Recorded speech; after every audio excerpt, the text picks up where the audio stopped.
আসসালামু আলাইকুম। সবাই কেমন আছেন? আজকে আমরা রাসূল সাল্লাল্লাহু আলাইহি ওয়াসাল্লাম ও তার চাচার এক অসাধারণ ঘটনা জানব। দুজনেই বেড়ে উঠছেন একই সাথে। দুজনের বয়স প্রায় একই। তবুও একজন চলেছেন আলোকিত সূর্যের পথে। আর অপর জনের পথটি ভয়ানক পিচ্ছিল, চারপাশ থোকথক করছে এক দুর্বিষহ গাঢ় অন্ধকার। দুজন পরম আত্মীয়। সম্পর্কে চাচা ভাতিজা। কিন্তু তখনও দুজনের পথ বয়ে গেছে দুই দিকে। একজন প্রিয় নবী মুহাম্মাদুর রাসূলুল্লাহ সাল্লাল্লাহু আলাইহি ওয়াসাল্লাম, আর অপরজন আব্বাস ইবনুল মুত্তালিব। ইসলামের দাওয়াত তখন চলছে প্রকাশ্যভাবে। রাসূল সাল্লাল্লাহু আলাইহি ওয়াসাল্লাম সবাইকে ডাকছেন আল্লাহর পথে, ইসলামের পথে, সত্যের পথে। তার আহ্বানে একে একে ভারী হয়ে উঠছে মুসলমানদের সংখ্যা। অন্ধকার থেকে ফিরে আসছে তারা আলোর পথে। বুকটা জড়িয়ে নিচ্ছে ঈমানের শীতল পানিতে। আহ কি আরাম! বহুকালের তৃষিত হৃদয় তাদের মুহূর্তেই ঠান্ডা হয়ে গেল। চাচা আব্বাস, তিনি প্রাণপ্রিয় ভাতিজা মুহাম্মদকে সাল্লাল্লাহু আলাইহি ওয়াসাল্লাম খুব ভালোবাসেন। কিন্তু তখনও তিনি ইসলাম গ্রহণ করেননি। তাই বলে মক্কার অন্যান্য হিংস্রদের মতো তিনি ক্ষিপ্ত হয়ে তেড়েও আসেননি। কোনোদিন বার করেননি তার ভয়ঙ্কর প্রতিশোধের নখর। আশ্চর্যের কথাই বটে, নিজে ইসলাম গ্রহণ না করেও তিনি সর্বাত্মকভাবে সহযোগিতা করে যাচ্ছেন রাসূলকে সাল্লাল্লাহু আলাইহি ওয়াসাল্লাম। বিভিন্নভাবে প্রচেষ্টা চালাচ্ছেন ইসলামের দাওয়াত চারপাশে ছড়িয়ে দেবার জন্য। তার সাহায্য সহযোগিতার সেই দৃষ্টান্তও ছিল বিস্ময়কর। হজের মৌসুম। মদিনা থেকে ৭২ জন আনসার মক্কা এলেন। তারা একত্রিত হয়েছেন মিনার একটি গোপন শিবিরে। সবাই রাসূলের সাল্লাল্লাহু আলাইহি ওয়াসাল্লাম হাতে বায়াত গ্রহণ করে আহ্বান জানালেন। হে দয়ার নবীজি, মক্কাবাসীরা আপনাকে খুব কষ্ট দিচ্ছে। চলুন, আপনি আমাদের সাথে মদিনায় চলুন। আমরা আপনাকে সাদর সম্ভাষণ জানাচ্ছি। আব্বাস তখনও মুসলমান হননি। কিন্তু অবাক কাণ্ড, তিনিও উপস্থিত ছিলেন এই গোপন শিবিরে। আনসারদের আহ্বান খুব মন দিয়ে শুনলেন আব্বাস।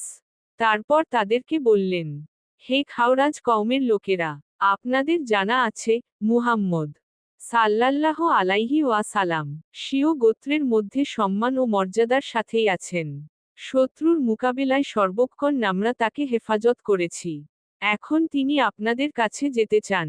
যদি আপনারা জীবনবাজি রেখে তাকে সহায়তা করতে পারেন তাহলে খুবই ভালো কথা, অন্যথায় এখনই সাফ সাফ বলে দিন। থামলেন আব্বাস। তার কথাটা গুরুত্বের সাথে ভাবলেন তারা। তারপর বললেন, হ্যাঁ, আমরা সম্পূর্ণ নিশ্চয়তা দিচ্ছি। রাসূল সাল্লাল্লাহু আলাইহি ওয়াসাল্লাম আমাদের কাছে পূর্ণ হিফাজতেই থাকবেন। আমরা তো আছিই তার চারপাশে। তাদের আশ্বাসের মধ্যে ছিল না কোনো খাদ, ছিল না কোনো ফাঁকি বা চালাকিও। এর কিছুদিন পরই নবী সাল্লাল্লাহু আলাইহি ওয়াসাল্লাম হিজরতের অনুমতি পেলেন আল্লাহর পক্ষ থেকে। দয়ার নবীজি মক্কা ছেড়ে চলে গেলেন মদিনায়। নবীজি মদিনায় আছেন। ইতোমধ্যে বদর যুদ্ধের দামামা বেজে উঠেছে। আব্বাস তখন মক্কায়। কি নির্মম পরিহাস! মক্কার কুরাইশদের অবর্ণনীয় চাপের মুখে আব্বাসকেও রাসূলের সাল্লাল্লাহু আলাইহি ওয়াসাল্লাম প্রতিপক্ষ লড়াই করতে যেতে হলো বদর প্রান্তরে। কি নিষ্ঠুর দৃশ্য! প্রাণপ্রিয় ভাতিজার বিরুদ্ধে তলোয়ার ধরতে হচ্ছে চাচা আব্বাসকে। কিছুতেই তিনি এটা মেনে নিতে পারছেন না। পরিস্থিতি এমনই যে তিনি অন্য কিছু করতেও পারছেন না। সেই এক কঠিনতম অবস্থা। বদর মানেই তো কঠিন পরীক্ষার ক্ষেত্র। যুদ্ধ চলছে তুমুল গতিতে। যুদ্ধ চলছে মুসলিম আর মুশরিকদের মধ্যে। কিন্তু আল্লাহর রহমতে শেষ পর্যন্ত এই যুদ্ধে বিজয়ী হলেন সত্যের সৈনিক মুসলিম বাহিনী। বদরে মুশরিকের সাথে ইচ্ছার বিরুদ্ধে আব্বাস কেন যোগ দিয়েছিলেন, তা সম্পূর্ণ জানতেন দয়ার নবীজি। এজন্য তিনি আগেই বলে রেখেছিলেন তার সাথীদেরকে, যুদ্ধের সময় আব্বাস বা বনু হাশিমের কেউ সামনে পড়লে তাদেরকে হত্যা করবে না। কারণ, জোরপূর্বক তাদেরকে যুদ্ধক্ষেত্রে আনা হয়েছে। যুদ্ধ শেষ।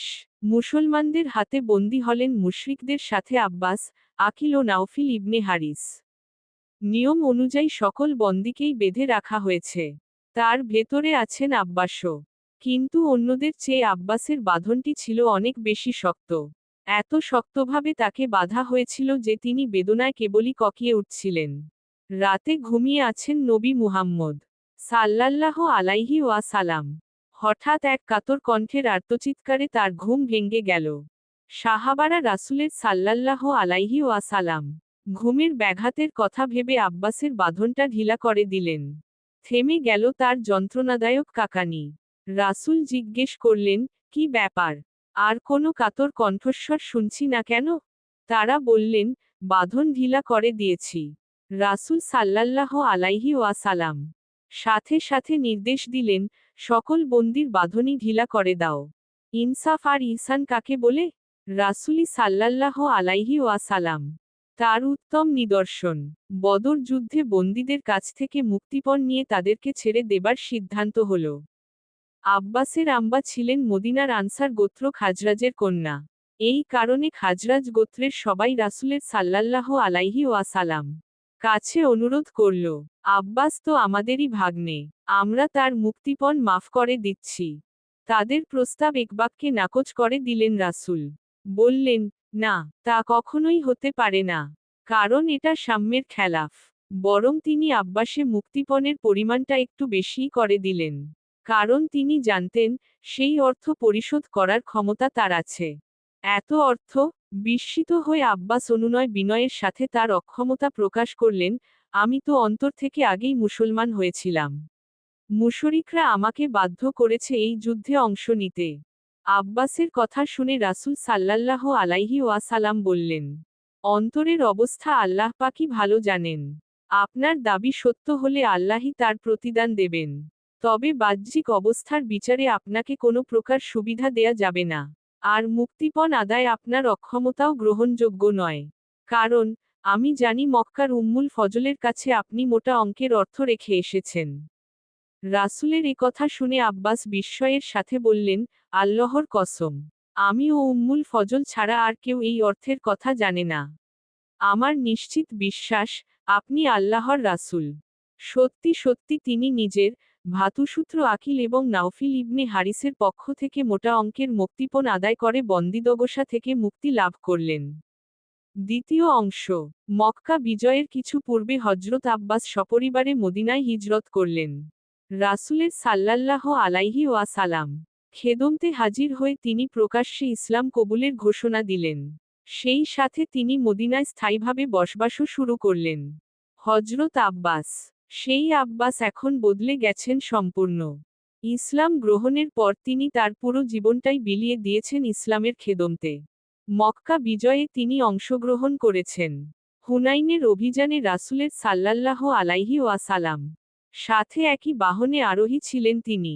কি সৌভাগ্য তার! বাহনের পিঠে বসেই তিনি বললেন, এ যুদ্ধে কাফেরদের জয় হল এবং মুসলিম মুজাহিদরা বিক্ষিপ্ত হয়ে পড়ল। রাসূল সাল্লাল্লাহু আলাইহি ওয়াসাল্লাম বললেন, আব্বাস, তীরন্দাজদের আওয়াজ দাও। আব্বাস আওয়াজ দিলেন জোর গলায়, তীরন্দাজরা কোথায়? কি আশ্চর্য! আব্বাসের এই তীব্র আওয়াজের সাথে সাথেই ঘুরে গেল যুদ্ধের মোড়। শুধু হুনাইন নয়, তায়েফ অবরোধ, তাবুক অভিযান এবং বিদায় হজেও অংশ নিয়েছিলেন দুঃসাহসী আব্বাস। দুঃসাহসী, কিন্তু তিনিই আবার সত্যের পক্ষে কোমল। কোমল এবং বিনয়ী। আব্বাস ছিলেন অত্যন্ত দানশীল, অতিথিপরায়ণ ও দয়ালু এক অসামান্য সোনার মানুষ। তার সম্পর্কে হযরত দাদো বলেছেন, আব্বাস হলেন আল্লাহর রাসূলের চাচা, কুরাইশদের মধ্যে সর্বাধিক দরাজ দিল এবং আত্মীয়স্বজনের প্রতি অধিক মনোযোগী। তিনি ছিলেন কোমল অন্তর্বিশিষ্ট। দুয়ার জন্য হাত উঠালেই তার দুই চোখ থেকে গড়িয়ে পড়ত কেবল অশ্রুর বন্যা।